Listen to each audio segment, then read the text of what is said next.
Welcome my dear students. हमने ये जो फिफ्थ चैप्टर है बेसिक जियोमेट्रिकल आइडियाज़, इसमें हमने कुछ टॉपिक कवर कर लिए।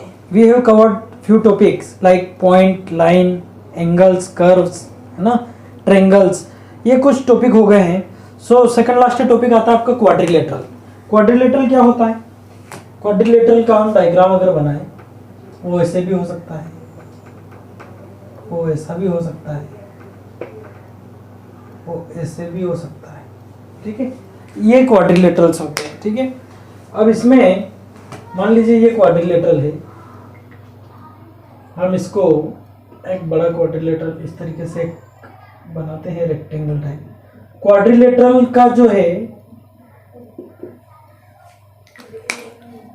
This is a polygon made by four sides. ये एक ऐसा पॉलीगॉन होता है, क्लोज्ड पॉलीगॉन, जो फोर साइड्स से मिलके बना होता है, इसको क्वाड्रिलेटरल बोलते हैं। Four sided figure, closed figure, जो फोर साइड और क्लोज्ड हो ऐसा कोई भी पॉलीगॉन, उसको क्वाड्रिलेटरल बोलते हैं। ठीक है, सो इसमें जो ये ABCD मैंने चारों पॉइंट बताए हैं, ये इसके क्या होते हैं? ये जो कॉर्नर है, कहने का मतलब ये जो ये एक साइड है और ये एक साइड है, दोनों साइड जहाँ टच होती है, जहाँ पर एक दूसरे को इंटरसेक्ट करती है, सो उसको क्वाड्रिलेटरल का पॉइंट बोलते हैं। ठीक है, अब इसमें चार सेगमेंट होते हैं, जैसे AB, BC, CD और DE।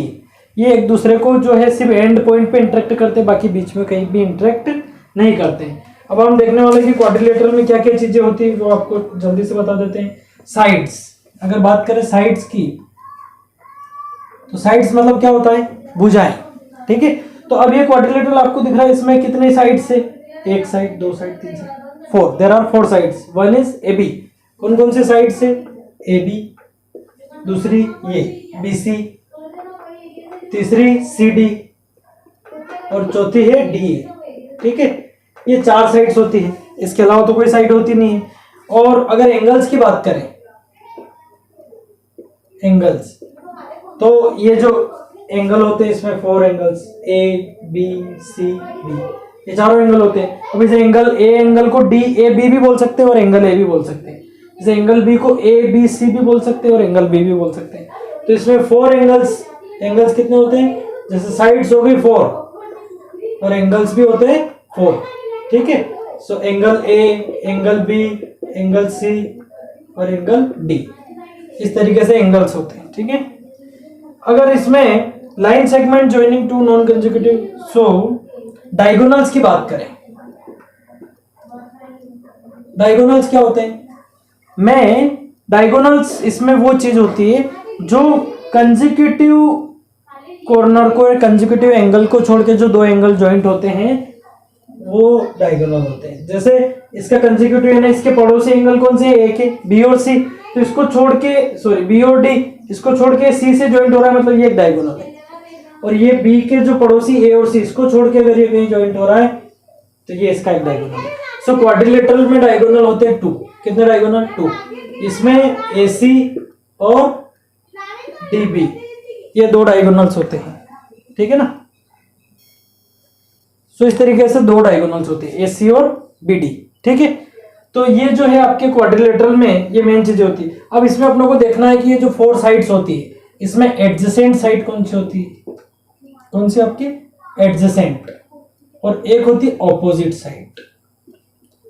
सो एडजेसेंट साइड को देखते हैं सबसे पहले। एडजेसेंट जो पड़ोसी साइड होती है, जो जिनका एक कॉमन जो है, the side of quadrilateral are said to be adjacent if they have a common end point. जैसे आप इन दोनों साइड को देखिए, AD और AB को, इन दोनों का कॉमन एंड पॉइंट दिख रहा है आपको A, तो ये एडजेसेंट हो गई। एडजेसेंट कौन कौन सी हो गई? AB और AD। उसी तरह इसकी एडजेसेंट AD की एडजेसेंट DC हो गई, यानी जिनका कॉमन एंड पॉइंट हो वो एडजेसेंट साइड होती है। लेकिन अपोजिट साइड जो एडजेसेंट नहीं हो वो अपोजिट है ना। जैसे A के एडजेसेंट ये दोनों है, तो ये AB एक साइड है, इसकी ये दोनों एडजेसेंट है, AB साइड की ये दोनों एडजेसेंट है, लेकिन हम इनको अगर छोड़ दें तो ये जो CD है, इसका AB का अपोजिट CD, तो ये अपोजिट साइड होती है। जो इनका अपोजिट साइड्स का कोई एंड पॉइंट कॉमन नहीं होता है। ठीक है ना, लेकिन एडजेसेंट साइड का एंड पॉइंट कॉमन होता है, तभी तो वो एडजेसेंट होती है। ठीक है, ये तो हो गया आपका एडजेसेंट। अब इसमें जैसे एडजेसेंट साइड की बात हुई है, वैसे एडजेसेंट एंगल भी होते हैं। एडजेसेंट एंगल मतलब इस एंगल के पड़ोसी एंगल ये हो रही है ना, एंगल ए का एडजेसेंट मतलब इसका पड़ोसी, है ना। तो एडजेसेंट एंगल जो जिनमें एक साइड कॉमन हो वो एडजेसेंट एंगल होते हैं। ये एंगल का एडजेसेंट डी और बी हो गया, लेकिन इसका अपोजिट एंगल सी हो गया। तो एडजेसेंट एंगल की बात करें तो एंगल ए के एडजेसेंट कौन कौन से हो गए, angle B and angle D. उसी तरह अगर अपोजिट की बात करें तो एंगल ए का अपोजिट कौन सा हो गया, एंगल सी। समझ पा रहे आप, आकृति को अच्छे से देखिए। इसमें एडजेसेंट एंगल मतलब जो पास में एंगल है वो एडजेसेंट है, और जो अपोजिट है जो पास में नहीं है वो आपका अपोजिट एंगल होता है। ठीक है, इसमें इंटीरियर और एक्सटीरियर अगर क्वाड्रिलेटरल में देखें, फिर से क्वाड्रिलेटरल बनाते हैं। ये क्वाड्रिलेटरल है, इसको नाम दे देते PQRS। ठीक है, अब इसमें एक पॉइंट हो सकता है, ए पॉइंट यहाँ हो, एक बी पॉइंट इसके ऊपर हो और सी पॉइंट बाहर। ठीक है, तो सेम जैसे अपनों ने पहले डायगोनल में देखा था, ए पॉइंट जो है ये पूरा जो है क्वाड्रिलेटरल रीजन है, तो ये इंटीरियर में है, ये एक्सटीरियर में है, और ये ऑन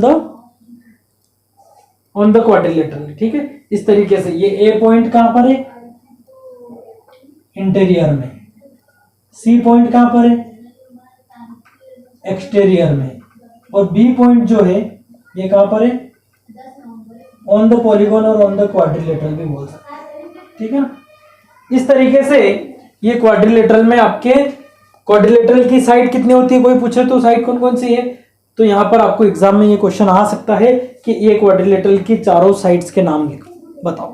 ठीक है, तो सिंपल है, ए बी एक साइड है, बी सी सी डी ऐसे करके 4 साइड होती है। एंगल कौन कौन से होते हैं, तो angle A, angle B, angle C, angle D. अब एंगल ए को हम ये भी तो लिख सकते हैं, मैं आपको लिख के बता देता हूं कि एंगल ए को हम इस तरीके से भी लिख सकते हैं कि angle D A B, angle D A B मतलब एंगल ए हुआ। ठीक है, अगर मैं एंगल डी लिखना चाहता हूं तो डी को एंगल सी डी ए भी बोल सकते हैं, एंगल सी डी ए। कुल मिला के जो बीच में आ रहा है वही अपना एंगल का नाम है। सो 4 एंगल्स होते हैं। डायगोनल्स कौन से होते हैं, जो अपोजिट एंगल से या अपोजिट एंड पॉइंट से जुड़े हुए रहते हैं, इनको डायगोनल बोलते हैं। एक क्वाड्रिलेटरल में मैक्सिमम 2 ही डायगोनल हो सकते हैं। ठीक है, जैसे इसमें AC और BD है। ठीक है, और एडजेसेंट मतलब जो पड़ोसी है, जो पास पास में है, चाहे वो एडजेसेंट एंगल हो, एडजेसेंट साइड हो, और अपोजिट जो एडजेसेंट नहीं वो अपोजिट है। ठीक है, ये इस तरीके से आपका क्वाड्रिलेटरल होता है। अब आपका जो है सर्कल का जो टॉपिक है आपका, उसको जो है हम वैसे तो वीक में एक ही लेक्चर आ रहा है, पर हम जो है सर्कल का कल संडे है, कल एक और लेक्चर बना के आपको प्रोवाइड कर देंगे। उसमें आपका चैप्टर अपना कंप्लीट हो जाएगा, और आपके क्वेश्चन आंसर भी PDF में दे दिए जाएंगे। कि सारी एक्सरसाइज में सारे क्वेश्चन नहीं करेंगे, है ना, 40% कोर्स रिड्यूस किया गया, तो उसमें आपको बता दिया जाएगा कौन कौन से क्वेश्चन करवाए जा रहे हैं। तो कल लास्ट टॉपिक भी कवर हो जाएगा सर्कल, और आपका ये basic geometrical ideas 5th chapter कल वीडियो भेज देंगे, है ना।